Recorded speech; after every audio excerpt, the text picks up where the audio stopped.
Hola a todas las personas que nos ven en este canal, que nos siguen. Vamos a darle continuación a la lectura de este libro, el 12º Planeta, escrito por Zecharia Sitchin.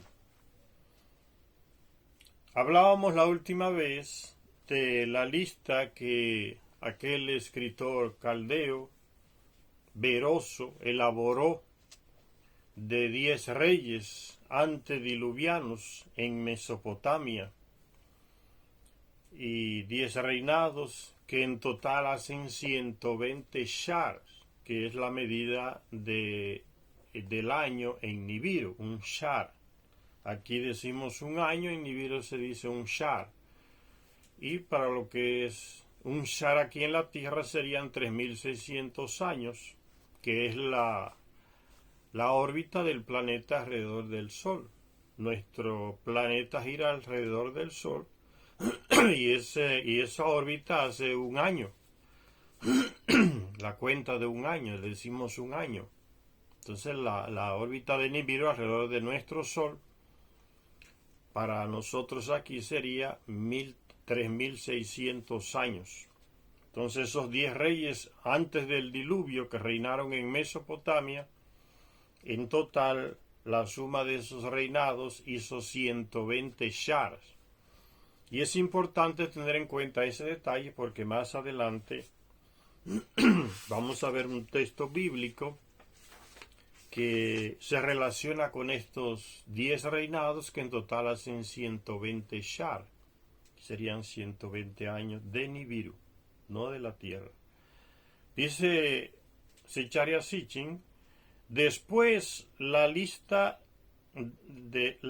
cita las ciudades que siguieron, Larak y Sikpar, o sea, ciudades donde se fue instalando, los Anunnaki fueron instalando el reino, pasaba de una ciudad a otra cada cierto tiempo. Entonces, 2 reyes reinaron en Eridu, que fue la primera ciudad fundada por los Anunnaki aquí en la Tierra, concretamente por Enki. Nombró a Alalu, y en segundo lugar lo nombró a un comandante de él ahí en esa ciudad Eridu que él fundó, y esos fueron los 2 primeros reyes mencionados en la lista de 10 de aquel sacerdote Beroso que elaboró esa lista. Dice, después la lista cita las ciudades que siguieron después de Eridu. Siguieron otras ciudades, Larak y Sikpar, así como sus divinos soberanos. Y por último la ciudad de Shurpak, donde fue rey un humano de parentesco divino, o sea, un terrestre que tenía parentesco con un Anunnaki. Puede ser que la madre de él fuera Anunnaki, o el padre de él fuera Anunnaki, la madre terrestre, o la madre Anunnaki, el padre terrestre. Significa entonces que tenía parentesco humano y Anunnaki. Zecharia Sitchin dice divino porque los Anunnaki les enseñaron a los terrestres a llamarle dioses, el gran engaño. Por eso se habla de ese lenguaje divino. Cuando se habla divino en estos libros de Zecharia Sitchin debe entenderse esa situación. Marduk e Inanna se declararon dioses. Uno dijo que él le podía dar la inmortalidad a la vida eterna a las personas, o sea, la inmortalidad, y la otra se apareció con el cuento de que podía resucitar a los muertos. Entonces esas bases religiosas que los dos se inventaron hicieron que sus servidores, llamados sacerdotes, los proclamaran esa noticia, se extendió esa noticia falsa y los terrestres creyeron el cuento hasta el día de hoy, ¿no? Que hay dioses y que ellos son los dioses. Por eso se habla de divinos, se usa la palabra divinos, humano y divino, o sea, humano y Anunnaki. De dioses no tienen nada. Divinos, sus divinos soberanos, dice. Parentesco humano y divino. Lo sorprendente del caso en cuanto a las fantásticas duraciones de estos reinados es que todas, sin excepción, son múltiplos de 3600. Entonces, repitiendo un poco esos 10 reinados antes del diluvio, ahí en Mesopotamia, en las ciudades que fundaron los Anunnaki, los Nefilim, como dice la Biblia, los Anakim, esos 10 reinados hicieron 120 años, o 120 Shar, o sea, 120 años de los llamados dioses, 120 años. Y ese escritor veroso nombra a los reyes. El primero fue Alulín, que ya hablamos de él en el video anterior.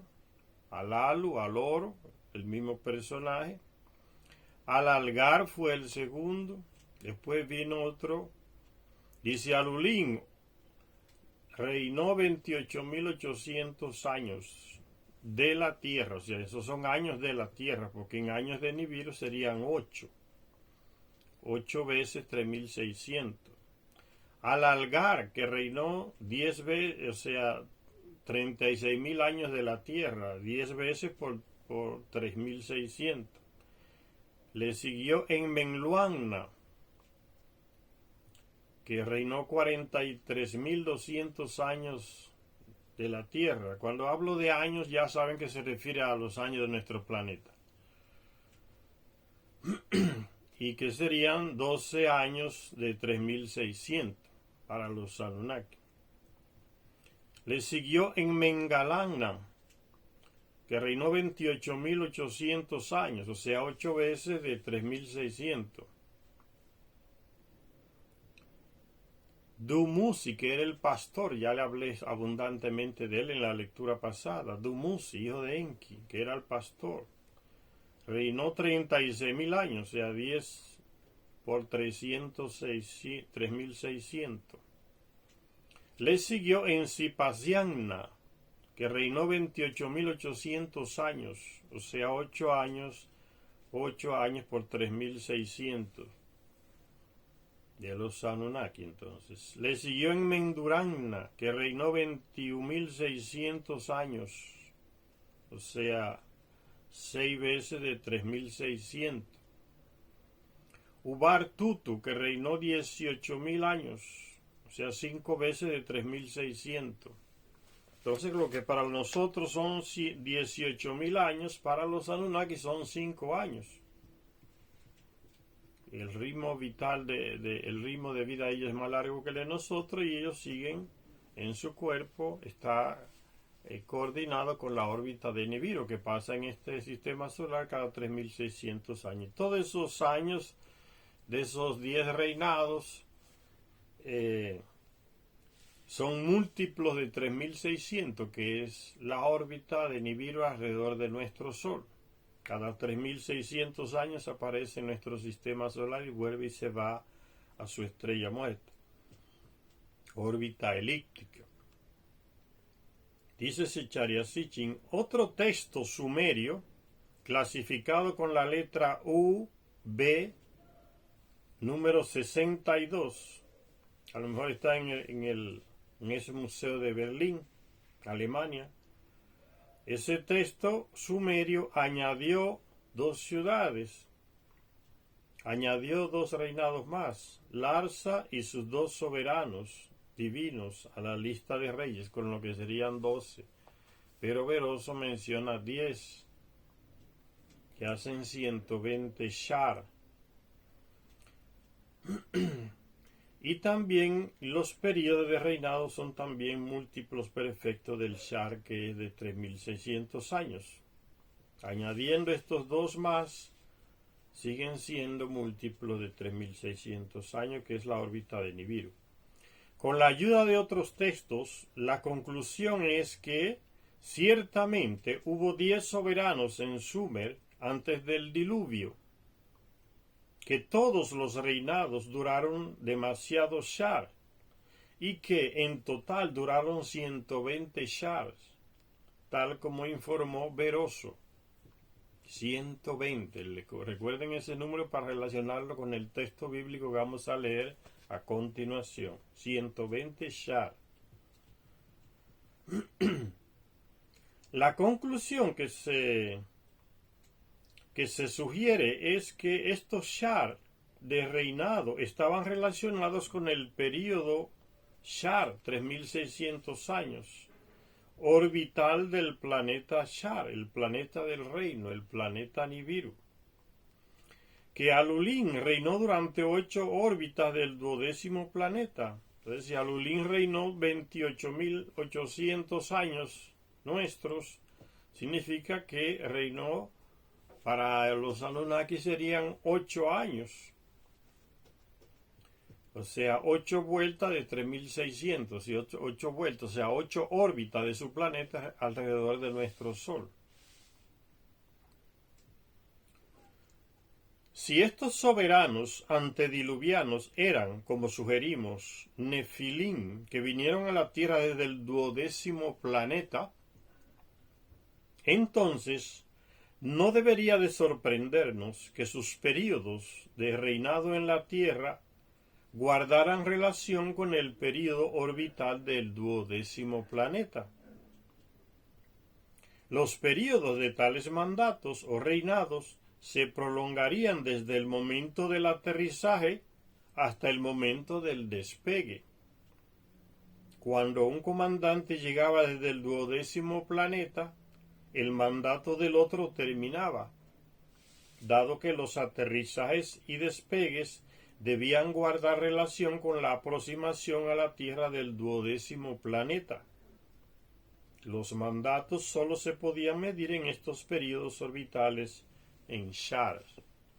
O sea, cuando los Anunnaki viajan de su planeta Nibiru a nuestro planeta, aprovechando, aquí está la órbita del planeta Nibiru, con su órbita elíptica inmensa, grande, alrededor de nuestro Sol, aquí nuestro Sol. Entonces los Anunnaki viajan no desde acá, desde su Sol muerto hasta la Tierra, en sus naves, no. Ellos aprovechan que su planeta esté por aquí ya, cerca del Sol. Entonces lanzan las naves desde la Tierra o desde su planeta a la Tierra y llega más cerca. O cuando está saliendo también, yéndose a su estrella, desde aquí el contacto con el planeta entonces es más cerca. A eso es lo que ellos hacían. Las naves, cuando el planeta estaba aquí cerca del Sol, eran lanzadas o llegaban o salían desde nuestro planeta Tierra. No cuando estaba ya a miles de millones de kilómetros en su estrella muerta, sino cuando estaba ya cerca aquí de nuestro Sol. Esa era la manera en que ellos realizaban sus viajes en sus naves. O las realizan. ¿Quién sabe? Eso es lo que nos estaba diciendo Zecharia Sitchin, y continúa diciendo: ¿cómo no se podría preguntar si cualquiera de los Nefilim, después de llegar a la Tierra, podía permanecer al mando aquí durante los pretendidos 28.000 o 36.000 años? Recuérdense que cuando digo años se refiere al periodo orbital de nuestro planeta alrededor del Sol, un año. Entonces ellos podían reinar 36.000 años y más, o 28.000 años y más. No nos sorprende que los expertos digan que la duración de estos reinados es legendaria. Oigan, ya vinieron los expertos y Zecharia Sitchin criticándolos solapadamente. Cuando esos expertos europeos y estadounidenses no entienden el texto, inmediatamente le ponen el letrero de eso es leyenda, eso es mito. No entienden nada, entonces pretenden convertir su ignorancia en sabiduría y dicen, no, eso es leyenda, es mito, porque no entienden. ¿Cómo una persona puede durar, un reinado puede ser de 36.000 años en la Tierra? Eso es posible, dicen los expertos. No saben contar el ciclo de Nibiru y no saben contar tampoco, relacionar el ciclo de vida de los Anunnaki, del 12º planeta, con la órbita de su planeta, como sucede aquí en la Tierra, ¿no? Una vuelta de nuestro planeta alrededor del Sol, un año. 80 vueltas de nuestro Sol son 80 años encima de nuestro cuerpo. Igual pasa con los Anunnaki. Si su planeta pasa alrededor de nuestro Sol cada 3.600 años, entonces para ellos no es nada. 8 años serían 28.000 nuestros acá. Tienen un ciclo de vida coordinado, el reloj biológico de ellos coordinado con la órbita de su planeta, como nuestro reloj biológico está coordinado con la órbita de nuestro planeta alrededor del Sol. E igual. Los expertos no entienden esas cosas y dicen eso es legendario, es una leyenda, eso es mito. Y Secharia Sitchin por eso los critica. Y sigue diciendo Secharia Sitchin, pero ¿qué es un año? Lo que le estoy explicando. Nuestro año es simplemente el tiempo que le lleva a la Tierra a completar una órbita alrededor del Sol. Eso es un año. Dado que la vida se desarrolló en la Tierra cuando ya estaba orbitando al Sol. La vida se desarrolló en el planeta Tierra cuando ya el planeta estaba orbitando al Sol. La vida en la Tierra sigue el patrón de esta duración orbital de nuestro planeta. Incluso un tiempo orbital mucho menor como el de la Luna o el ciclo día-noche tiene la fuerza suficiente como para afectar a casi todas las formas de vida en el planeta Tierra. Vivimos tal cantidad de años porque nuestros relojes biológicos están ajustados a tal cantidad de órbitas de la Tierra alrededor del Sol. Y eso es lo que pasa con los habitantes de Nibiru. Su ciclo de vida está conectado, su reloj biológico conectado con el tiempo orbital del planeta Nibiru alrededor de nuestro Sol, que son 3.600 años. Sigue diciendo Secharia Sitchin, existen pocas dudas de que la vida en otro planeta se temporizaría en función de los ciclos de ese planeta. O sea, es poco. No hay prácticamente duda de que sea así en todos los planetas. La vida en otro planeta se temporizaría, o sea, seguiría ese mismo ritmo temporal de los seres que están en ese planeta, seguiría el ritmo de la órbita de ese planeta. Existen pocas dudas de que la vida en otro planeta se temporizaría en función de los ciclos de ese planeta. Si la trayectoria del 12º planeta alrededor del Sol tuviera tal extensión que una órbita suya se llevara a cabo en el mismo tiempo que a la Tierra le lleva a hacer 100 órbitas, un año de los Nefilín equivaldría a 100 años nuestros. Si su órbita fuera 1000 veces más larga que la nuestra, entonces 1000 años de la Tierra equivaldrían solo a un año de los Nefilín. Nada de mitología, ni de leyenda, como pretenden los expertos en su ignorancia.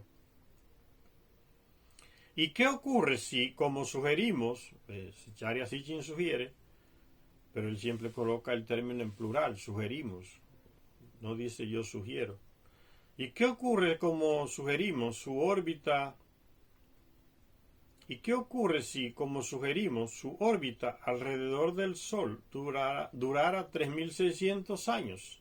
Entonces, se responde, 3.600 de nuestros años serían solo un año en su calendario y también un solo año en su vida. Entonces, cuando aquí en la Tierra han pasado 3.600 años, en la vida de un Anunnaki ha pasado simplemente un año. Eso es lo que nos quiere decir Secharia Sitchin.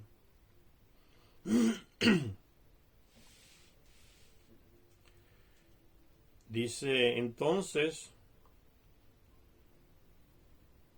y también un solo año en su vida, el tiempo de mandato, reinado, del que hablan los sumerios, y Veroso no sería de este modo.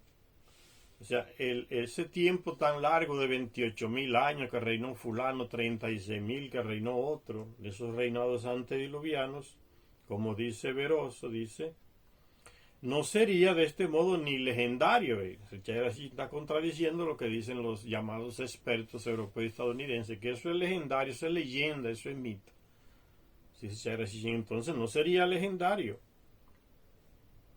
ni fantástico, dice Sharia Sitchin. Solo habría durado 5, 8 o 10 años de los Nefilim, lo que esos reinados de 36.000, 28.000, para nosotros sería así. Pero para ellos es un reinado de 10 años, 8 años, en su ciclo de vida. Eso no, que no quiere decir echar así. O sea, la cuestión no es tan complicada. Lo que complican la cosa son los llamados expertos de nosotros aquí en la Tierra.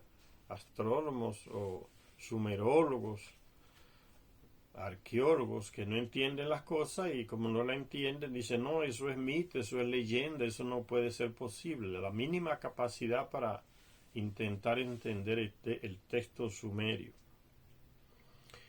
Sigue diciendo la lectura, en capítulos previos hemos mencionado que la marcha de la humanidad hacia la civilización a través de la intervención de los Nefilim pasó por 3 etapas. La marcha de la humanidad hacia la civilización pasó por 3 etapas o períodos de 3.600 años. El período neolítico ha sucedido alrededor del 11.000 a.C. Segundo, la fase de la alfarería alrededor del 7.400 a.C. Y tercero, la repentina civilización sumeria alrededor del 3.800 a.C.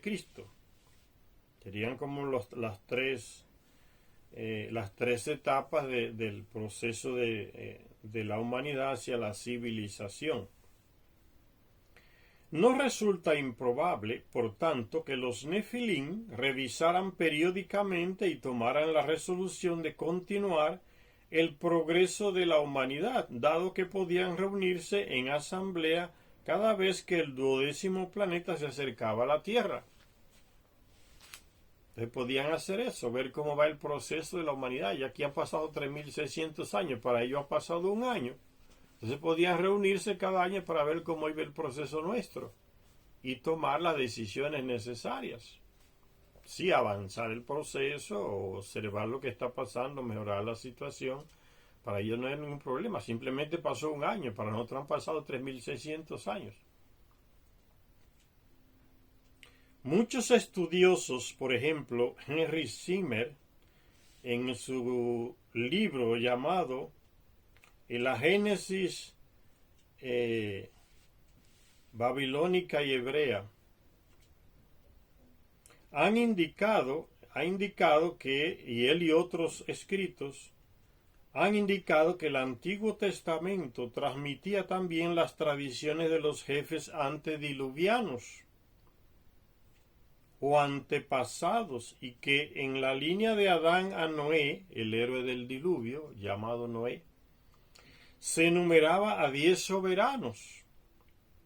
Viendo en perspectiva la situación previa al diluvio, el libro del Génesis, el capítulo 6, describe el desencanto divino con la humanidad, como que la divinidad, llamada divinidad, ese Dios, se desencantó con la humanidad que él mismo había creado y decidió destruirla. Eso es lo que dice en el libro del Génesis, ¿no? Se molestó Dios con la humanidad por no sé cuánto y no sé qué, y que entonces lo que él hizo decidió destruir a todo, inocente, culpado, lo que sea, llevarse a todo el mundo por delante con el famoso diluvio. Ese es el cuento que nos dice la Biblia. Y dice el texto bíblico en el capítulo 6, y el Señor dijo, mi espíritu no protegerá al hombre para siempre. Después de errar, él no es más que carne. Punto. Y sus días eran 120 años.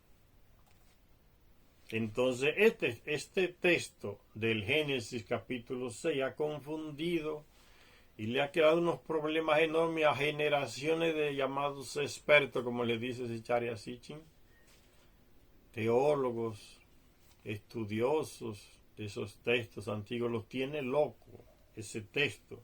Generaciones de eruditos, dice Zecharia Sitchin, han leído ese versículo donde dice que sus días y han cambiado.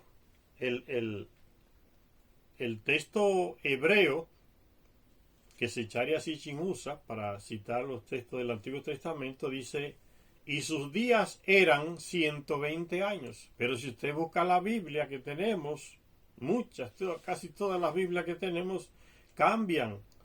En lugar de decir eran, dice sean. Y eso lo cuestiona y lo critica Zecharia Sitchin, que es un experto en hebreo antiguo. Y él escribe entonces: generaciones de eruditos han leído este versículo, que sus días sean 120 años, que sus días sean, así es el que lo han colocado en la Biblia, que sus días sean. Y el texto hebreo dice Zecharia Sitchin, no dice sean, dice eran, y sus días eran 120 años. ¿Recuerdan lo que le dije cuando hablábamos de los 10 reinados? Que todos juntos hacían 120 años. Esa es la relación que tiene con este texto bíblico. Los 10 reinados total hacen 120 shar, no años, 120 shar. Dice Zecharia Sitchin, repitiendo de nuevo: generaciones de eruditos han leído este versículo diciendo que sus días sean 120 años. Y por eso no le encuentran el sentido, porque el texto original dice que sus días eran, y sus días, no que, y sus días eran 120 años. ¿Qué se está refiriendo el texto bíblico? A los 10 reinados, el tiempo de los 10 reinados en Shar, 120 Shar.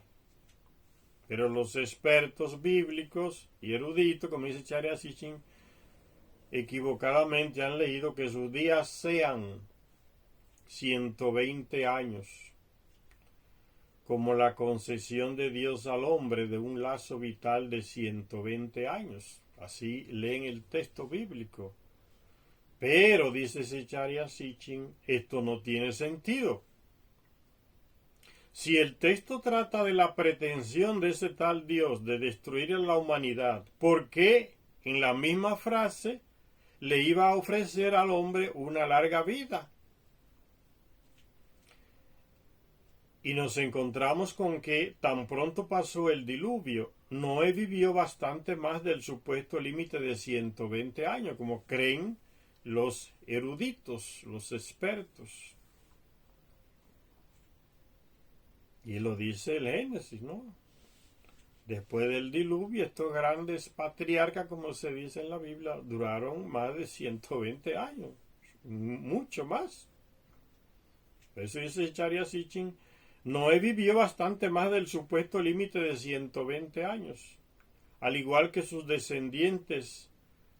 Sem duró 600, Arphaxad duró 438 años, Selach duró 433.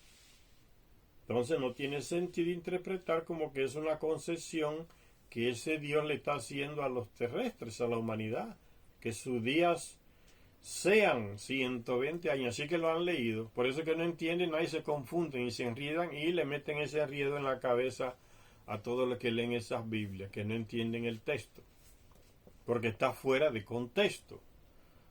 Leyendo que sus días sean, nunca lo van a entender. Que el texto original dice, y sus días eran 120 años. Se está refiriendo a los 120 años que hicieron, a los 120 Shar, que fue la duración de esos 10 reinados antes del diluvio, y no a que Dios le concedió a la humanidad la duración de vida de 120 años. Porque el mismo texto del Génesis contradice esa manera de interpretar, ya que después del diluvio los grandes patriarcas vivieron mucho más de 120 años. Y como mencionó Zecharia Sitchin, Noé pasó del límite de los 120. Sem también, que vivió 600. Arpaxá, que duró 400, vivió 438 años. Selah, que vivió 433 años. Entonces se contradice esa interpretación de los expertos que aseguran que leen que sus días sean 120 años, como que fue una concesión de vida que ese tal Dios le dio a la humanidad. Intentando aplicar el lapso de 120 años al hombre, a la humanidad, los eruditos, dice Zecharia Sitchin, los eruditos ignoran, le está diciendo ignorante, el hecho de que el lenguaje bíblico no emplea un tiempo verbal futuro. Como dicen, sus días serán, sino pasado, y sus días eran. Así que está en el texto original. ¿Y quién está hablando? Diciendo, es Zecharia Sitchin, que es experto en arameo antiguo. No es cualquier persona, no soy yo. Es una persona que pasó más de 30 años y sabía leer las tablillas sumerias, sabía traducirlas, estudió el hebreo antiguo y otras lenguas del Medio Oriente. Entonces él sabe lo que está diciendo.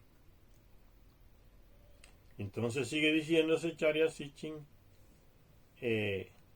los eruditos ignoran el hecho de que el lenguaje bíblico no emplea un tiempo verbal futuro para decir sus días serán, sino pasado, como dice el texto original hebreo, y sus días eran 120 años. Se está refiriendo a los 120 años de los 10 reinados, a los 120 Shar, y no a que Dios le dio a la humanidad, a los terrestres, para que viviera hasta los 120 años, como interpretan erradamente, equivocadamente los eruditos. Dice Zecharia Sitchin, mi conclusión es que la cantidad de 120 años no se entendía que se entendía que se aplicaba a los Nefilim, a los dioses y no a los terrestres, no a la humanidad. El fijar un acontecimiento trascendental en su adecuada perspectiva temporal es un rasgo común de los textos épicos sumerios y babilonios, dice Zecharia Sitchin, que estudió esos textos. Más de 30 años estudiando esos textos. El fijar un acontecimiento trascendental en su adecuada perspectiva temporal, en su adecuada. Y los expertos dicen, no, esos son leyendas, esos son mitos, no hay manera de que entiendan las cosas desde ese punto de vista. Es un rasgo común de los textos épicos sumerios y babilonios. La epopeya de la creación comienza con las palabras Enuma Elis, que significa cuando en las alturas. El relato del encuentro del dios Enlil y la diosa Ninlil se sitúa en el tiempo cuando el hombre aún no había sido creado. Por eso dice Zecharia Sitchin que los textos sumerios fijan un acontecimiento trascendental en su adecuada perspectiva temporal. Cuando en las alturas, cuando el hombre aún no había sido creado. Está colocando las cosas en su tiempo, en su adecuada perspectiva temporal. El lenguaje y el propósito del capítulo 6 del Génesis tenían el mismo objetivo. El lenguaje y el propósito. Sigue esta misma línea de los textos sumerios. Fijar un acontecimiento trascendental en su adecuada perspectiva temporal. El lenguaje y el propósito del capítulo 6 del Génesis, que dice, y el Señor dijo, mi espíritu no protegerá al hombre para siempre. Después de errar, él no es más que carne, punto. Y continúa, y sus días eran 120 años. Entonces el relato el lenguaje y el propósito del capítulo 6 del Génesis tenían el mismo objetivo, el lenguaje y el propósito. Situar los acontecimientos trascendentes de la gran inundación en su correcta perspectiva temporal. La primera palabra del primer versículo del capítulo 6 es también ¿cuándo?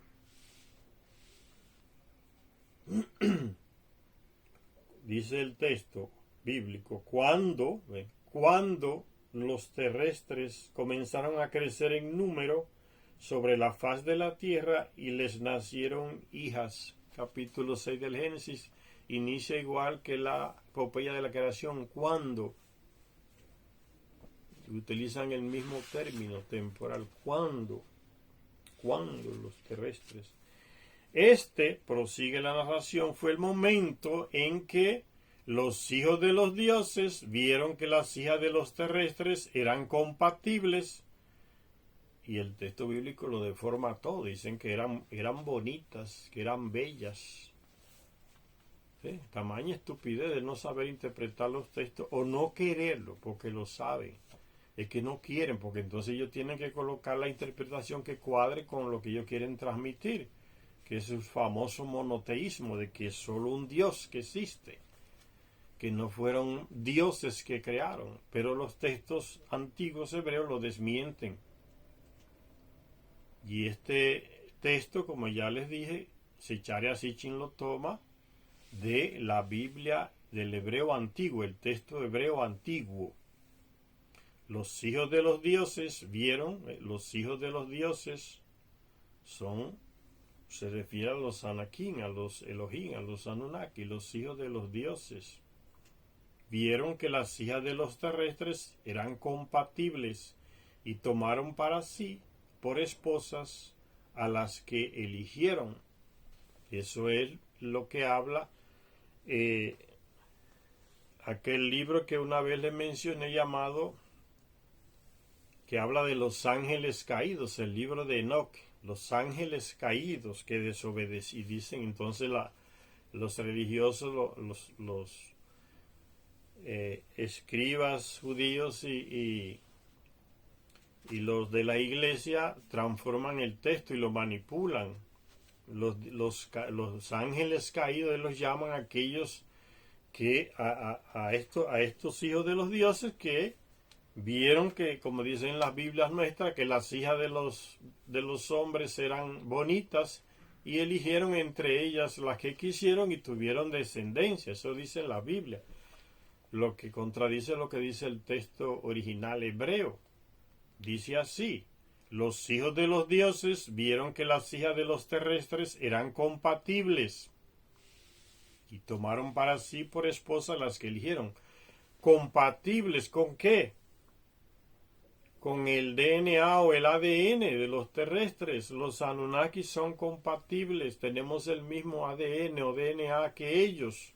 Por eso podemos procrear con una mujer Anunnaki y no van a ser un monstruo. Tenemos el mismo DNA o ADN y ellos pueden procrear con una mujer aquí. No va a salir un monstruo, va a salir una persona normal. ¿Y cómo? ¿Por qué tenemos el mismo DNA o ADN del planeta de la gente de Nibiru? Porque el planeta Nibiru se lo transmitió a nuestro planeta cuando el planeta Tiamat chocó, o Nibiru impactó a Tiamat, y en ese contacto los vientos y el agua de Nibiru se mezclaron también con el viento y el agua de Tiamat, y ahí le transmitió el mismo DNA o ADN del planeta Nibiru, se lo transmitió a Tiamat, y la Tierra es la parte de Tiamat que no fue destruida y que se convirtió en nuestro planeta Tierra. Tenemos el mismo ADN. Por eso en el libro perdido de Enki vemos cómo ellos traen plantas de Nibiru, cereales de Nibiru, y lo plantan aquí, lo desarrollan y lo manipulan también genéticamente. Inventan diferentes tipos de variedades de granos para alimentación de los terrestres y de ellos. Traen animales vivos y traen el ADN de esos animales. Y hablan concretamente, la oveja fue traída de Nibiru viva y también en su ADN o DNA. Y se desarrolló aquí normal. Plantas y animales y personas de Nibiru se desarrollan en nuestro planeta porque tenemos el mismo DNA o ADN. Por eso el texto hebreo habla de eso, no de que eran bonitas o feas o lo que dice, esas estupideces que dicen las Biblias, que manipuladas. El texto habla de eso, de que eran compatibles, el mismo DNA o ADN. Los hijos de los dioses, o sea, son esos llamados ángeles caídos, que son los mayores benefactores de la humanidad, señores. No se dejen meter ese cuento, los ángeles caídos. Va a encontrar muchos videos en YouTube hablando de eso, de una manera tan ignorante y estúpida, ¿no? Los ángeles caídos, y colocan unas imágenes de unos demonios que parecen sacados de esos juegos de guerra hechos en Estados Unidos. Una cosa más ridícula, que desobedecieron la orden de Dios y fueron lanzados al abismo del infierno y del fuego. Entonces esas estupideces están en muchos videos que hablan de los ángeles caídos. Y si, esto es lo contrario, fueron los mayores benefactores de la humanidad. Eran los Anunnaki que vivían en Marte. Y porque en Marte los Anunnaki o Anakim o Nefilim, como dice la Biblia, tenían una estación de paso. Llevaban el oro desde aquí a Marte y de Marte en nave más grande lo dirigían a su planeta Nibiru. Era más fácil para ellos. Y las ruinas que están en Marte comprueban lo que Zecharia Sitchin afirmó, no yo. Lo que está en el libro perdido de Enki, en los textos sumerios, lo comprueban esas ruinas que se han encontrado en Marte y en la Luna también. Estación de paso en Marte. Están las ruinas allá todavía. Y algo más que las ruinas. Y entonces esos que vivían en Marte tenían otro nombre. A los que vivían aquí se les decían Anunnaki. Y a los que vivían en Marte se les decían los Igigi. O sea, los que significa los que vigilan. De allá arriba vigilan. Y esos señores vieron que los que vivían aquí en la tierra de ellos se estaban casando con las terrestres porque eran compatibles el mismo ADN y estaban teniendo hijos. Y ellos allá solos, sin mujeres, en la estación de paso en Marte, reclamaron porque el que era jefe de ellos, que era Marduk y estaba aquí en la tierra, fue el primero que se casó con una terrestre porque eran compatibles y tuvo hijos. Y dijeron, nosotros queremos hacer lo mismo que él ha hecho. Tenemos derecho a reproducirnos y a tener familia y descendencia como ustedes están haciendo allá en el planeta Tierra. El comandante en jefe de aquí de la Tierra, que era Enlil, se los prohibió, no estaba de acuerdo. No quería que se siguiera mezclando la raza de él con la raza de los terrestres. Se oponía. Entonces ellos hicieron un plan. En el matrimonio de su jefe que estaba aquí en la tierra viviendo, que era Marduk, vivía ahí en Mesopotamia, él decidió casarse con una terrestre, le pasó por encima a la ley que tenía Enlil. Marduk, hijo de Enki, el otro segundo gran jefe. Y ellos vieron que el jefe que era Marduk, jefe de ellos, se casó y tuvo descendencia, entonces dijeron, nosotros podemos hacer lo mismo que nuestro jefe y queremos hacerlo. No se le dio la aprobación, entonces lo hicieron clandestinamente. El día de la boda de Marduk bajaron 200 de ellos, lo que la Biblia le llama los ángeles caídos, porque cayeron de allá hacia acá, de Marte hacia la Tierra, viajaron, a veces se cayeron los ángeles. De ángeles no eran nada, eran los mismos Anunnaki que estaban allá en la base de paso de Marte. Y aprovecharon el matrimonio de Marduk y decidieron raptar a cada uno a una muchacha de las que fueron a la boda. Y la raptaron y se la llevaron. Y el plan de ellos era no raptarla para violarla y tener sexo nada más con ella. No, el plan de ellos era casarse y tener descendencia, pero Enlil, el comandante, no quería. Entonces lo hicieron de esa manera. Aunque él no lo quiera, lo vamos a hacer. No la vamos a raptar porque nunca nos la va a entregar en matrimonio. Él no quiere. Entonces la raptaron y se la llevaron a al lugar donde ellos estaban ahí en el centro espacial que tenían, cerca del Líbano por ahí. Se instalaron por ahí, capturaron un jefe de esos y el local y se instalaron y amenazaron. O nos dan permiso para que nos casemos con ellos, destruimos todo esto acá. Al final, los grandes jefes, que eran Lil, Enki, su hermana, su media hermana, aceptaron. A regañadientes, pero aceptaron el hecho realizado. Y esos que se llaman de ángeles caídos, la Biblia les dice, en el libro de Enoch manipulado por la religión, dice ángeles caídos, esos le transmitieron a su descendencia, hijos e hijas, lo que Enlil no quería que se le transmitiera a los terrestres. Le transmitieron todos los conocimientos y la sabiduría que ellos tenían, que habían traído su planeta con ellos. Planeta Nibiru, el 12º. Se lo transmitieron a su descendencia, hijos e hijas. Lo que a los terrestres aquí, los Anunnaki vivían aquí, se le daban a cuenta gota a los terrestres. Estos que se llevaron a su mujer y formaron familia con ellas, terrestres, le transmitieron todos sus conocimientos a sus hijos y a sus hijas. Son los mayores benefactores. Sin embargo, la religión lo presenta de otro modo. Los ángeles caídos. Y lo mezcla con unos demonios y unas figuras extrañas. Y esas idiotices que se colocan ahí en YouTube, en muchos vídeos, hablando de los ángeles caídos, los demonios que fueron al submundo, están ahí aprisionados. Cantidad de disparates uno encuentra en esos vídeos de gente que parece que no lee. Habla mucho de los Anunnaki, pero usted nunca lo ve leyendo un libro. Como que son ellos que han engañado, tienen esa sabiduría y hablan del tema de los ángeles caídos, pero usted nunca le ve leyendo ni el libro de Enoch, ni en los libros de Secharia Sitchin, y ninguno es experto en textos sumerios. A veces ni saben hablar bien el español, pero se presentan en los vídeos que hacen como que ellos son los dueños de esos conocimientos que están transmitiendo, y muchos seguidores ignorantes los alaban. Oh, gracias por ese vídeo, tanto conocimiento que nos has dado. Que nada, son ideas de otros robadas, él no sabe nada de eso. No tiene ni coraje de leer el libro. Mire, estoy leyendo este libro aquí, no es mío, es de Secharia Sitchin. Él es el que es experto en eso, en Anunnaki. Yo no soy. Tienen miedo de decir eso, porque lo que buscan es ganar dinero y capturar la mente de gente que no lee y quiere ingenuamente cree que el tipo es un experto en ángeles caídos y en cosas. Es más ignorante que un burro, porque lo que está es robando ideas para ganar dinero. Entonces, eran compatibles, tenían el mismo DNA. Esos Anunnaki vieron eso. Él se está casando y podemos reproducirnos con ellas, tenemos el mismo DNA, entonces podemos tomarla como mujeres, como si fueran mujeres de nuestro planeta. Somos compatibles. ¿Y qué dicen las Biblias?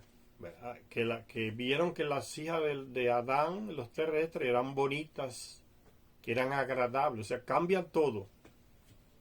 Para que no aparezca nada de referencia a un 10º planeta, 12º planeta, ni a nada de eso.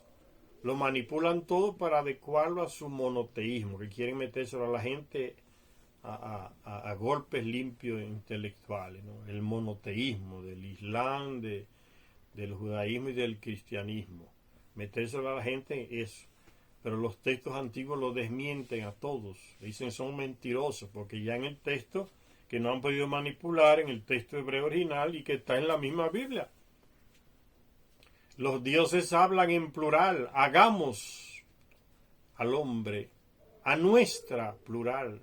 Si dejamos que ellos sigan así, van a ser igual que nosotros, van a hacer lo mismo que nosotros cuando estaban construyendo la torre de Babel, que era una torre de lanzamiento. No era una torre para poner un nombre allá arriba, como dicen los textos bíblicos, todos manipulados. ¿Quién va a hacer una torre de altísima para colocar un nombre allá arriba? Y por eso Dios va a destruir esa torre. Cosa más estúpida que uno ve que hacen estos traductores bíblicos y manipulan a mucha gente ignorante. Entonces los hijos de los dioses, dice el texto original hebreo, los hijos de los dioses vieron que las hijas de los terrestres eran compatibles y tomaron para sí por esposas a las que eligieron. Y ese fue el contexto que les mencioné. Los mal llamados ángeles caídos eran 300 que vivían allá en la estación de Paso en Marte. Bajaron 200, acompañados, dirigidos por su jefe, y raptaron esas 120, esas 200 doncellas o mozas que no tenían marido. Ese día de matrimonio de Marduk, y se la llevaron y se casaron con ella. Tuvieron descendencia normal. Y le dicen los ángeles caídos. Y le meten toda la moral religiosa ahí. Lo colocan como unos demonios. Y una gente que cayeron no se sabe de dónde. Y fueron para el infierno, no sé cuándo. Son los mejores bienhechores de la humanidad. Porque le transmitieron todos los conocimientos tecnológicos avanzados que ellos tenían a sus hijas y a sus hijos. No menospreciaron a los terrestres como hacía Enlil y algunos otros Anunnaki, que solo tenían de servidores ahí en Mesopotamia, los terrestres, puros servidores. Estos Anunnaki que vivían en Marte, llamados Shijiji, raptan esas mozas porque no lo dejaban casarse, igual que pasa en muchos lugares, en muchos países nuestros. Pasaba más anteriormente, ¿no? El hombre quería casarse con una muchacha y sabía que el papá no iba a aceptar, o la mamá, o por capricho, porque no quería que se mezclara con esa familia, con la otra. Y entonces la muchacha y el muchacho se combinaban, el joven se combinaba. Mira, tú me vienes a buscar a las 12 de la noche o a las 3 de la madrugada, yo voy a estar aquí, te voy a dejar una seña en la ventana, y tú me das un toque y nos vamos juntos, sin ropa ni nada. Ya tú tienes todo preparado allá donde tú me vas a llevar, con ropa que yo voy a usar y ropa nueva. Y se combinaban y se iban. Y como decían, fulano se llevó a fulana. No se llevó nada, ya se fue con él. Se fueron. Después el tipo volvía a la casa del papá y la mamá y le decía, mire, yo fui que me llevé a fulana de aquí. Ya no hay vuelta para atrás, ya se la llevó y los dos consumaron su matrimonio pronto. Y se buscaba una manera de iniciar ese relacionamiento, porque sabía que habían personas que se oponían a esa relación. Y lo mismo hicieron los CGI. Vamos a raptar a 120, a 200 mujeres, mozas, y nos las llevamos, pero para formar familia, para casarnos, no para abusar sexualmente de ella y dejarla como un objeto. Ahora, díganme ustedes, colocándose en el contexto de esas mozas, que esos Anunnakis, 200 Anunnakis raptaron, vieron que eran compatibles y tomaron de ellas las que quisieron. Se está refiriendo a ese hecho de los CGI que bajaron y raptaron a 200 doncellas. Eran 200 ellos. Díganme ustedes qué mujer en esa época y ahora no va a querer juntarse o casarse o ser raptada por un Anunnaki, una raza millones de veces más adelantada que nosotros, mucho más bonito que los terrestres, y porque los Anunnaki son definidos con sus rasgos como eran. En el libro perdido de Enki ya vimos eso: blanco, cabello blanco, una piel blanca como la nieve, rasgos finos, perfume que no tenían los terrestres, agradables, mucho más genéticamente más poderosos que nosotros, más saludables, conocían de medicina, de todo, una ciencia millones de veces. ¿Qué moza terrestre no va a querer irse con uno de esos tipos? Vaya que iban a ser idiotas para perder un partido de eso, porque, claro, que se sentían bien siendo raptadas. Eso no hay que ser ningún genio para uno saber que eso fue así. Eso lo ve la realidad que está pasando. ¿Qué mujer no va a querer irse con un millonario? Aunque la familia diga que no, que ese hombre no. Ese millonario, ya mi futuro lo tengo yo hecha. Ya no es ninguna boba, no es la víctima. Hay que ponerse en el lugar de esas mujeres. ¿Quién no iba a querer que uno de esos tipos la raptara? Una descendencia tan linda y tan inteligente como esa. Entonces hay que ser realista, leer estos textos y saber relacionar, no ser ingenuo. Los hijos de los dioses son ellos, los Anunnakis. Vieron que entonces igual que decir aquí los hijos, es igual que decimos aquí los hijos de Adán. Ustedes son los hijos de Adán, porque somos descendientes de Adapa.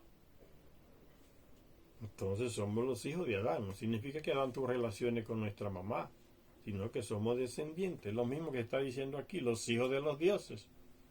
Vieron que las hijas de los terrestres eran compatibles. O sea, esas hijas de los terrestres, le puede decir las adapitas, porque eran descendientes de Adapa, que fue el primer terrestre civilizado. Las adapitas, se le dicen en algunos textos. Los hijos de los dioses vieron que las hijas de los terrestres eran compatibles y tomaron para sí por esposas a las que eligieron. Solo que la Biblia es un texto mucho más reciente que los textos sumerios y babilónicos. Toma de ellos los relatos y los sintetiza demasiado, los resume demasiado, solo da pedacito del texto sumerio. Por eso es difícil colocarlo en el contexto leyendo solamente el texto bíblico, conocer el contexto de ese texto, porque no dice mucho. Los detalles se dan en el texto original, que es sumerio, es babilónico, y no bíblico, no el que está en la Biblia. Dice, después que tomaron por esposas a las que eligieron, momento en el cual los Nefilim estaban en el país, sigue diciendo el texto del capítulo 6 del Génesis, tomaron por esposa a las que eligieron. Punto. Los Nefilim, dice el texto bíblico, estaban en el país. ¿Qué significa el país? El país significa Sumer o Sumeria. Los Nefilim estaban en el país. En aquellos días y también después, cuando los hijos de los dioses cohabitaron con las hijas de los terrestres y concibieron. Ellos fueron los poderosos que eran de Olán. Cohabitaron con las hijas de los terrestres y concibieron, punto. Y después dice, ellos eran, o sea, los dioses, ellos fueron los poderosos que eran de Olán, el pueblo del Shen, o sea, el pueblo de los cohetes, los que tenían los cohetes para lanzar al espacio y las naves para viajar al espacio. Es lo que veían los terrestres y escribían en lo que veían. Ellos eran los poderosos, fueron los poderosos de Olán, el pueblo del Shen, o sea, pueblo de los cohetes, eso significa. Sigue diciéndose Charia Sitchin ya. Fue entonces en aquellos días cuando el hombre estaba a punto de ser barrido de la faz de la tierra por el diluvio. ¿Mandó Dios el diluvio? Claro que no. ¿Castigó Dios a la humanidad con el diluvio? Claro que no. Porque no había Dios. Le estoy hablando de ese que quiere meternos la Biblia en la cabeza. No había ningún Dios. El mismo Dios ese que dice la Biblia que estaba molesto con la humanidad tuvo que coger una nave e irse a orbitar la Tierra hasta que pasara el diluvio, porque se lo iba a llevar a él también. No mandó nada. Fue un deshielo de la Antártida por la cercanía del planeta Nibiru. Se derritió todo el hielo por un cambio climático muy fuerte y esa ola inmensa subió casi más de kilómetros hacia arriba, a una altura de kilómetros, y barrió la Tierra. Lo único que hicieron los Anunnaki fue que no se lo quisieron comunicar a los terrestres para que pusieran a salvo. Porque Enlil ordenó eso, que quería destruir a los terrestres. Ese era el Dios que quería destruir a la humanidad. Era Enlil. Pero Enki tenía otros planes y los realizó. Salvó un resto de esa humanidad en la persona del llamado Noé, que en los textos sumerios es Siusudra, que era hijo de Enki con una terrestre, solo que Siusudra nunca lo supo, o Enki nunca se lo dijo. Por eso él le decía mi señor a Enki, era su padre. Enki tuvo varios hijos con terrestres, pero a ninguno le dijo que era hijo de él. Entonces, Siusudra o Noé es el mismo personaje.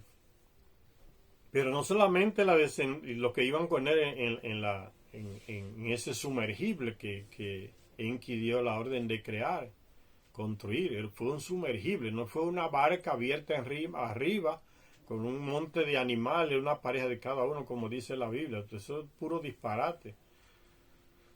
Los animales que se llevaban ahí eran algunos para el consumo de los que estaban ahí, dentro del sumergible. Una nave, dice el texto sumerio, que construye una embarcación que pueda darse la vuelta en el agua. ¿Qué barca hace eso? Que esté abierta encima, se va a inundar.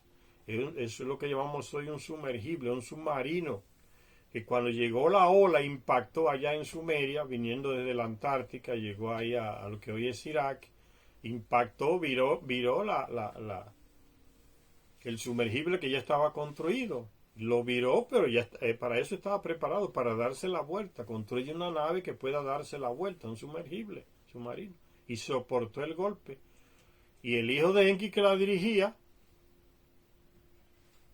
no era Ziusudra, no era Noé que dirigía la nave, era un hijo de Enki que él le colocó ahí al lado de Ziusudra para que guiara la nave y guardara el ADN de miles de plantas y de animales en la barca. Pero en los diseños se nos ponen una línea de un león, dos leones, dos elefantes, dos jirafas, dos pajaritos aquí, de que pareja de que dos animales de la tierra metiéndose en una arca, en un barco. Esos son los disparates que nos enseñan desde pequeño. Está todo equivocado, manipulado, mejor dicho. Esos eran los poderosos que podían hacer eso. La gente de los cohetes podían hacer eso. Dice, fue entonces en aquellos días cuando el hombre estaba a punto de ser barrido de la faz de la tierra por el diluvio. ¿Cuándo fue exactamente que sucedió eso? Y el versículo 3 nos dice inequivocadamente, cuando su edad, o sea, la de los dioses, la de los Nefilim, cuando su edad, o el tiempo que tenían aquí en la tierra eran 120 shar, o sea, 10 reinados, que en la tierra se le dice 120 años, pero son 120 shar. Entonces esos 120 años se refiere a la edad de ellos, de los Nefilim, de los dioses, llamados dioses, no a los terrestres. Dice Charia Sitchin, ¿cuándo fue exactamente eso? Que ocurrió el diluvio. El versículo 3 da la respuesta. Inequivocadamente dice cuando su edad, o sea, la de los dioses, era de 120 años, cuando aquí habían reinado ya 120 shar. Ahí en Mesopotamia ya habían reinado 120 shar. Ya habían pasado esos reinados, que hacían un total de 120 shar. El versículo 3 del Génesis nos dice inequivocadamente cuando su edad, o sea, la edad de la divinidad, era de 120 años. 120 años, entre comillas, no de los terrestres, ni de la tierra, sino de los poderosos, como dice el final del texto bíblico, los poderosos que eran de Olán, el pueblo del Shen. 120 años que ellos estaban aquí en la tierra y llegó el diluvio. Pero son años de ellos, no de la tierra. O sea, hay que contarlo en shar.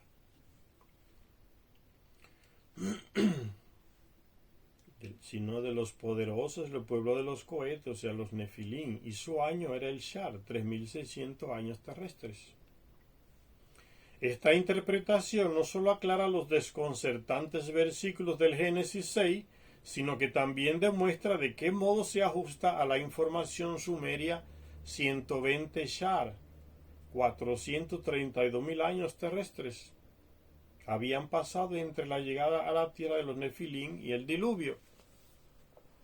¿Ven cómo Charia Sitchin va desgranando con una pedagogía fácil de entender, que los expertos no quieren entender y la descalifican?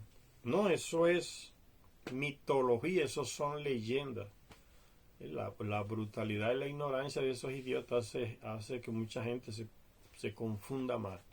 Y gracias a este hombre que dedicó gran parte de su vida a interpretar las tablillas, a estudiar los textos sumerios, el hebreo antiguo, los textos antiguos del Antiguo Testamento, los textos del Antiguo Testamento, nos dejó esta riqueza en estos libros. Este es el primero de ellos que él escribe.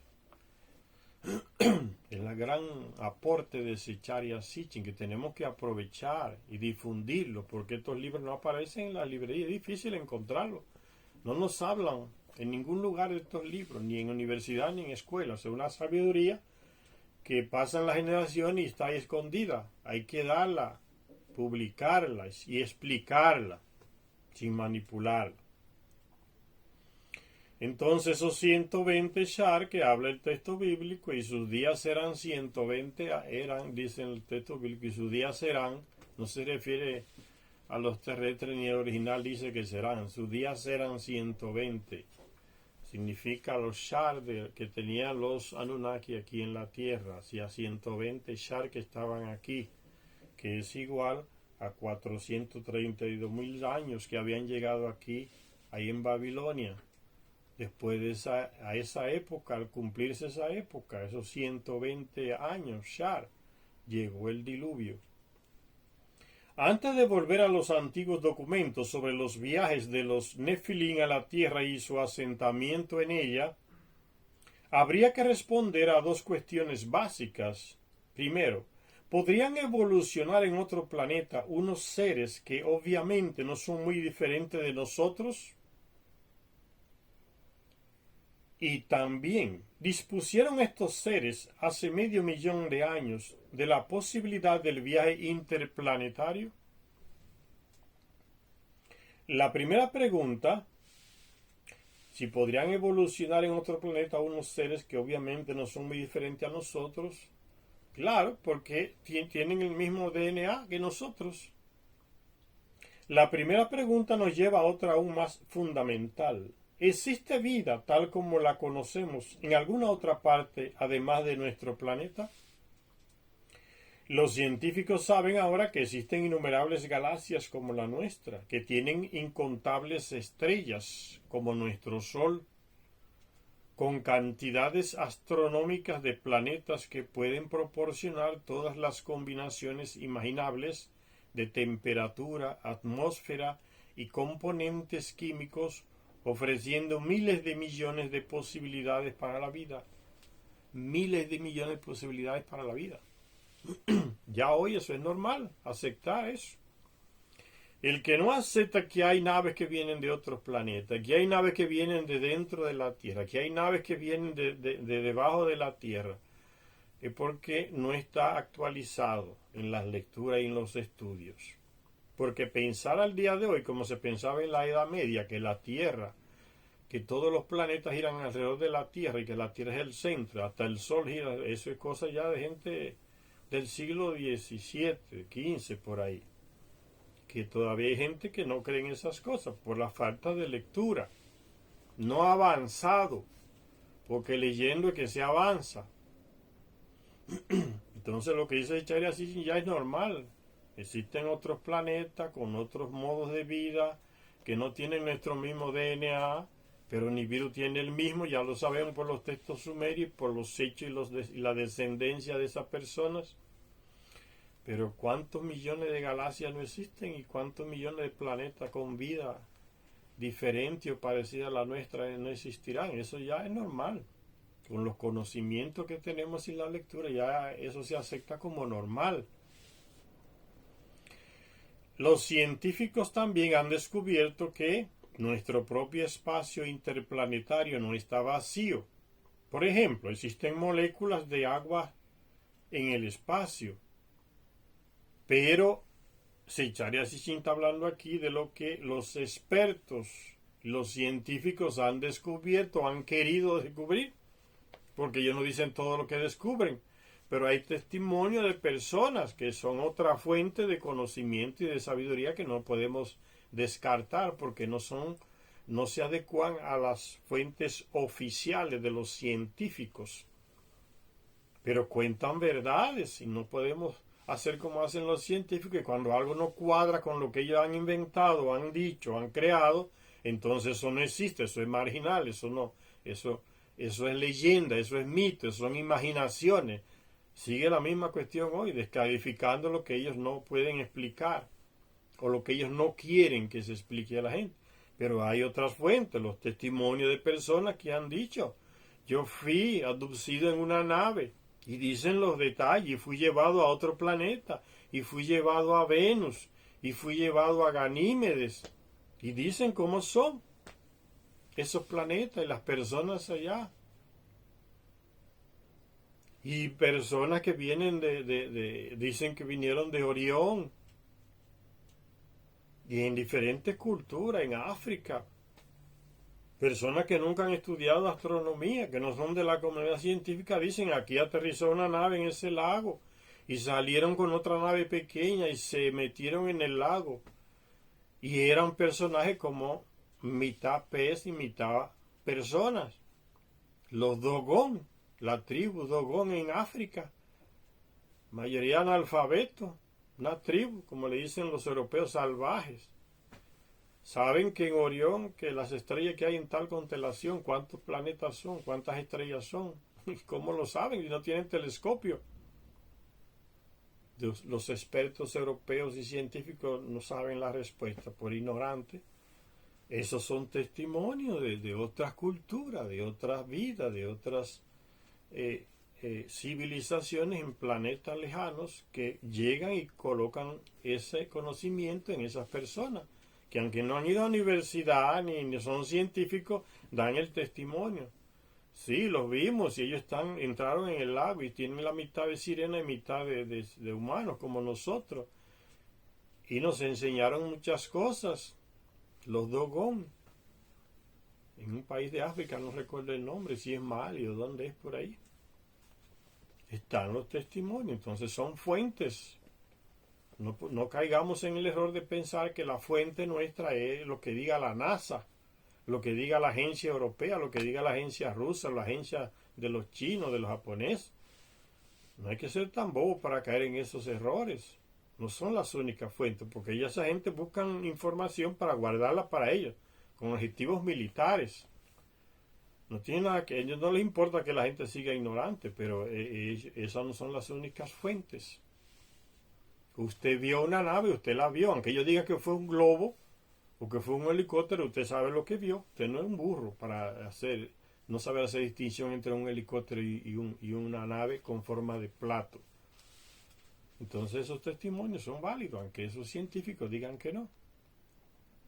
Y sigue diciendo ese Charya Sitchin, los científicos también han descubierto que nuestro propio espacio interplanetario no está vacío. Por ejemplo, existen moléculas de agua en el espacio, pero no es eso lo único que se ha descubierto, como le estoy diciendo. Hay personas que ya son testigos y han ido a esos planetas, han sido llevados por esas naves y sus tripulantes a esos lugares, a esos planetas. Nuestro sistema solar, Venus, Marte, Ganímedes. No es cuestión de vida molecular, como siempre nos traen el cuento lo de la NASA y los europeos, los rusos, ¿no? Que en tal planeta se encontró vida. Cuando vos lees el artículo, vida molecular. Mentira. Es que no quieren decir que hay ciudades y hay civilización, entonces engañan a todo el mundo. Es que es vida molecular. Pronto, acabó. No se puede, no, son mentirosos. Es la cultura de la mentira, que son informaciones estratégicas para ellos. Dice, los restos de lo que se cree que hayan sido nubes de cristales de hielo, vean, a eso que le llaman moléculas, o sea, ejemplos de vida en otros lugares. El Charya Sitchin va por ahí. Este descubrimiento, dice, los restos de lo que se cree que hayan sido nubes de cristales de hielo, que según parece envolvían las estrellas en sus primeros estadios de desarrollo.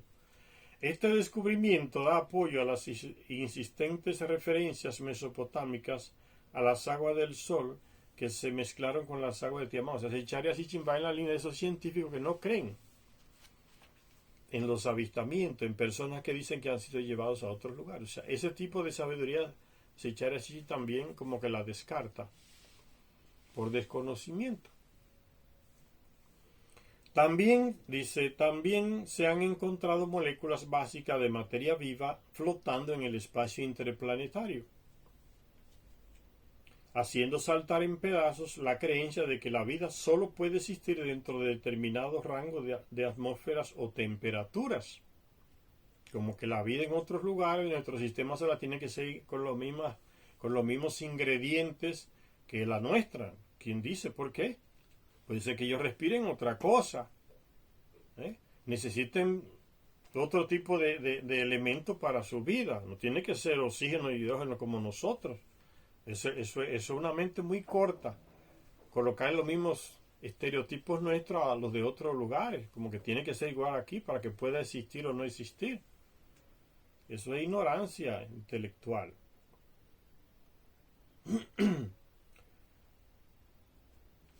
Además, también se ha descartado la idea de que la única fuente de energía y calor disponible para los organismos vivos es la que emite el Sol. No es la única fuente de energía. Así, la nave espacial Pioneer 10 descubrió que Júpiter, a pesar de estar mucho más lejos del Sol que la Tierra, era tan cálido que debía de tener sus propias fuentes de energía y calor. No es solamente la que llega del Sol. Un planeta con la abundancia de elementos radioactivos en sus profundidades no sólo generaría su propio calor, sino también experimentaría una sustancial actividad volcánica. Esta actividad volcánica proporciona una atmósfera. Si el planeta es lo suficientemente grande como para ejercer una fuerte atracción gravitatoria, podrá conservar su atmósfera casi indefinidamente. Esta atmósfera, a su vez, generará un efecto invernadero, protegerá al planeta del frío del espacio y evitará que el calor del planeta se disipe en el espacio. Del mismo modo que la ropa nos mantiene calientes al no dejar que el calor del cuerpo se disipe. Entonces esa teoría se le puede aplicar al planeta Nibiru, al 12º planeta. Llega por acá, toma energía de nuestro Sol, pero esa energía la guarda. La atmósfera gruesa que tiene Nibiru, el 12º planeta, hace que conserve ese calor por el tiempo necesario para cuando esté en su estrella muerta ya, que no le da radiación ni le da calor, mantenga el calor que ya tomó llegando a nuestro Sol. Él produce su propia energía también dentro, tiene volcanes que mantienen la atmósfera de ese planeta. Entonces el mismo sistema se le aplica a otros planetas. Tienen su propia fuente de energía para mantener la vida y los elementos que necesitan para la vida en ese planeta, que no tienen que ser los mismos que están en el planeta Tierra. Dice, si tenemos esto en cuenta, las descripciones del 12º planeta en los textos antiguos, en las que se dice que iba vestido con un halo, asumen algo más que un significado poético. Siempre se refieren a él como a un planeta radiante, el más radiante de los dioses. Tiene su propia energía, tiene energía propia. El planeta radiante de los dioses de ellos, de esas personas, son Anunnaki, los Nefilim, llamados dioses por los terrestres. Y en las representaciones gráficas se le muestra como un cuerpo que emite rayos. El 12º planeta podía generar su propio calor y retenerlo gracias a su capa atmosférica. Así es. Los científicos han llegado también a la inesperada conclusión de que la vida no solo evolucionó en los planetas exteriores, Júpiter, Saturno, Neptuno, Urano, sino que probablemente evolucionó allí. De hecho, estos planetas están compuestos de los elementos más ligeros del sistema solar. Tienen una composición más parecida a la del universo en general y ofrecen profusión de hidrógeno, helio, metano, amoníaco y probablemente neón, y vapor de agua en sus atmósferas.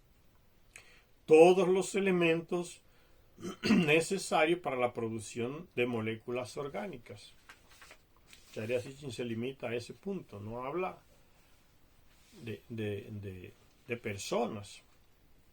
Para el desarrollo de la vida, tal como la conocemos, es esencial el agua. La vida tal como la conocemos nosotros, que no necesariamente tiene que ser tal como la conocemos nosotros, puede ser de otra manera. Ahora, la vida tal como la conocemos nosotros, para su desarrollo es esencial el agua. Los textos mesopotámicos no ofrecen dudas al respecto de que el 12º planeta era un planeta acuoso, mucha agua. En la epopeya de la creación, en la lista de los 50 nombres del planeta, aparece un grupo de ellos que ensalzan sus aspectos acuosos, basándose en el epíteto Azar, que significa rey acuoso. Y dicen esos textos, hablando de ese 12º planeta, el planeta Nibiru, planeta del cruce, el que establece los niveles del agua. Los nombres describen al planeta como Azaru, rey acuoso, noble y brillante. Azaruludu, rey acuoso, noble y brillante, cuya profundidad es abundante. Está hablando de los recursos acuíferos de ese planeta. Los sumerios no dudaban de que el 12º planeta fuera un planeta verdoso de vida. De hecho, le llamaban Nantiyaku, el dios que mantiene la vida. También era el que concede el cultivo, creador del grano y las hierbas que hacen que la vegetación crezca. Hablando de la floresta de ese planeta. Que abre los pozos, repartiendo agua en abundancia, el irrigador del cielo y la tierra, propiedades de ese planeta, el 12º planeta, los textos sumerios. ¿Quién le dio esa información a los sumerios? Los Anunnaki, que vienen de su planeta y podían darle todas esas informaciones. Los científicos han llegado a la conclusión, los científicos siempre van un paso atrás de los textos sumerios. Cuando llegan a una conclusión, eso lo leen los textos sumerios, que ya eso está ya escrito. Eso siempre le decía a Charia Sitchin, ustedes no han descubierto nada nuevo, es que ya eso está en los textos sumerios. Y le enviaba cartas a los científicos, no le hacían caso. Simplemente van recalcando lo que ya está en los textos sumerios. Hasta el día de hoy es así. Los científicos dicen, han llegado a la conclusión de que la vida no evolucionó sobre los planetas terrestres con sus pesados componentes químicos, sino en los bordes exteriores del sistema solar. Desde ahí, el 12º planeta vino hasta el centro, un planeta rojizo, refulgente, que generaba e irradiaba su propio calor, ofreciendo en su propia atmósfera los ingredientes necesarios para la química de la vida. Si existe un enigma, es el de la aparición de la vida sobre la Tierra.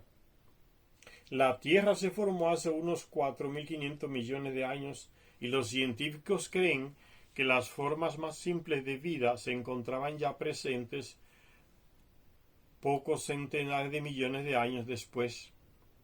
Esto es simplemente demasiado pronto para conseguirlo.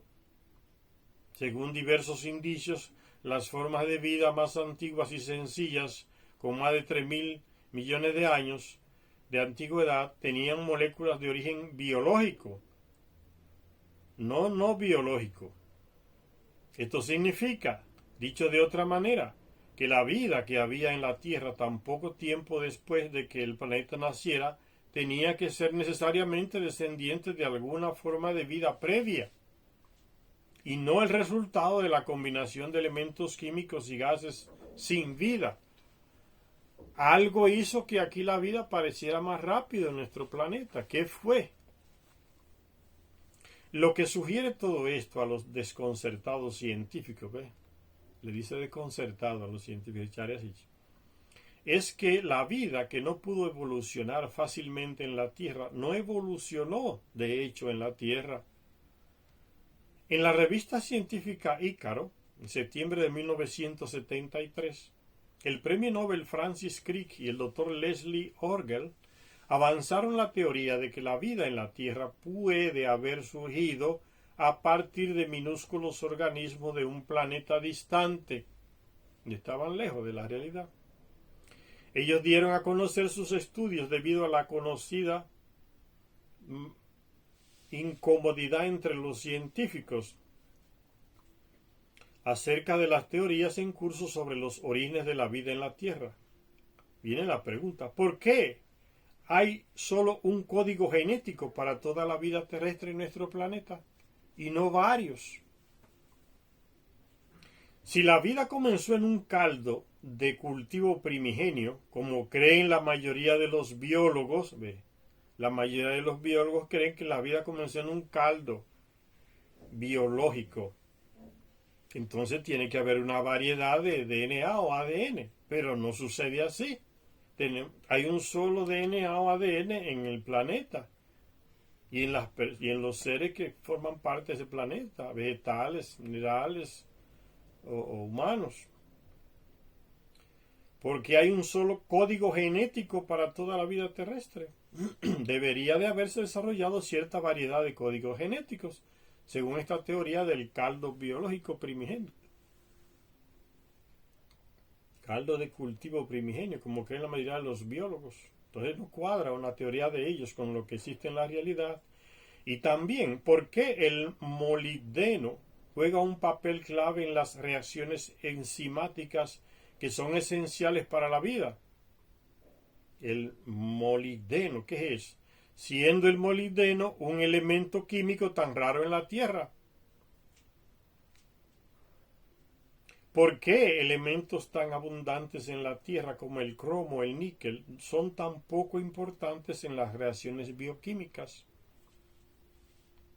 ¿Por qué el molibdeno juega un papel clave en las reacciones enzimáticas que son esenciales para la vida y no otros componentes que son abundantes aquí en el planeta?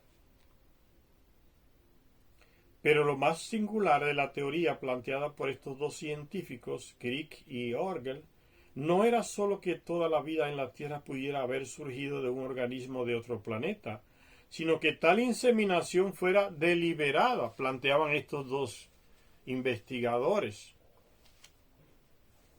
Pero no fue deliberada, dice Zecharia Sitchin. Ahí fallaron. Que seres inteligentes de otro planeta lanzaran la semilla de la vida desde su planeta a la Tierra en una nave espacial con el propósito expreso de comenzar la cadena de la vida en la Tierra. Esto sería inseminación deliberada, según plantean estos dos fallecidos científicos, Crick y Orgel. Dice Zecharia Sitchin, sin la ventaja de los datos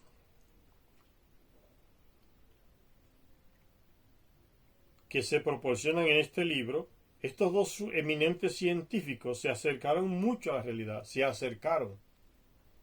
No hubo una inseminación premeditada como ellos plantean. Lo que hubo, dice Zecharia Sitchin basándose en los textos sumerios, lo que hubo fue una colisión celeste, la epopeya de la creación.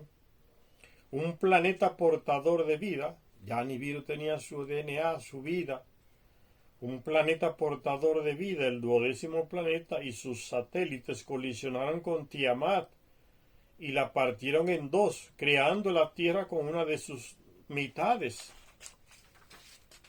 Durante esta colisión, el aire y el suelo, portadores de vida del 12º planeta, inseminaron, podríamos, para usar esa palabra, como dice Zecharia Sitchin, entre comillas, inseminaron la Tierra, el aire y el suelo de ese planeta al colisionar con esa parte de Tiamat que se convirtió en nuestro planeta.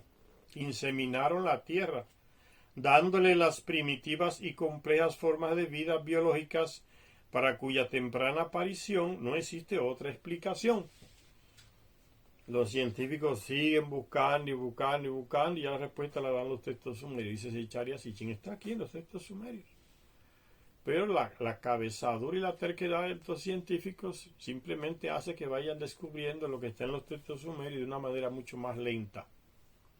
Solo con que la vida en el 12º planeta comenzara 1% antes que en la Tierra, habría comenzado unos 45 millones de años antes.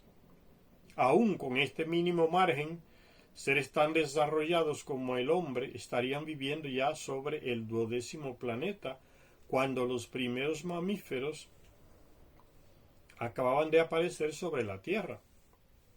Si acepta, o sea, ya cuando los primeros mamíferos aparecieron aquí sobre la Tierra, ya hacía millones de años que esos seres en el 12º planeta existían. Si aceptamos este comienzo anterior para la vida sobre el 12º planeta, pudo existir la posibilidad de que sus gentes fueran capaces de viajar por el espacio hace solo 500.000 años. Vamos a parar por aquí, señores. Continuamos en la próxima lectura para que no se haga demasiado larga. Gracias a todas las personas que nos siguen y nos ven en este canal. Esperamos que estas lecturas les hagan avanzar en sus conocimientos. No se trata aquí de colonizarle la mente a nadie. El que quiera creer estos textos los quiere creer. El papel aquí mío es transmitir esta sabiduría que está en estos libros para que no se pierda y para que muchas personas se empapen de ella, pero que piensen con su propia cabeza, saquen sus propias conclusiones. De eso se trata. Por eso no vale la pena no ponerse a discutir con gente si esto es verdad o es mentira. Por ahí no es el camino. Gracias a todas las personas que nos ven y nos siguen.